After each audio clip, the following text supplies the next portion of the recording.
Maalesef evet. Çünkü horlayan kişiler etrafında beraber olduğu kişilere iki yönden zarar veriyorlar. Birincisi, eşi yanında yatmak istemiyor. Çünkü horlamanın çıkarmış olduğu sesten dolayı odalarını ayırmak zorunda kalıyorlar. Veya başını yastığın içine gömerek o sesi duymamaya çalışıyorlar. Tabii zaman içerisinde artık odaları ayırmış olmak yavaş yavaş ailelerin de ayrılmasına sebep olabiliyor. Çünkü horlama ciddi manada sosyal bir endikasyon ve etraftaki insanları etkiliyor. Sadece eşleri değil, horlayan kişi tatilde de istenmeyen bir kişi.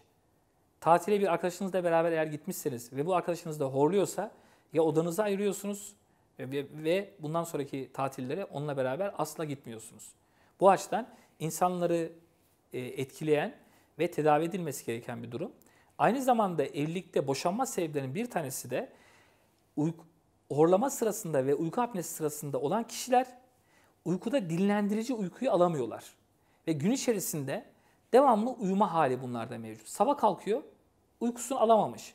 Gün içerisinde fırsat buldukça farkına varmadan gözler kapanıp uyumaya başlıyorlar. Olaylara konsantre değiller. Ama evlilikte de önemli bir hadise cinsel hayat. Cinsel hayat karşılıklı konsantrasyona gerektiren bir durum. Eğer bir tarafın, çiftlerden bir tanesinin konsantrasyonu söz konusu değilse beraber yaşamaları söz konusu olamıyor. Bu sefer ya erkek, horlayan kişi genelde erkektir. Eğer erkekse veya bayansa bu sefer bu cinsel hayatı dışarıda arama olayına yönelmiş oluyor.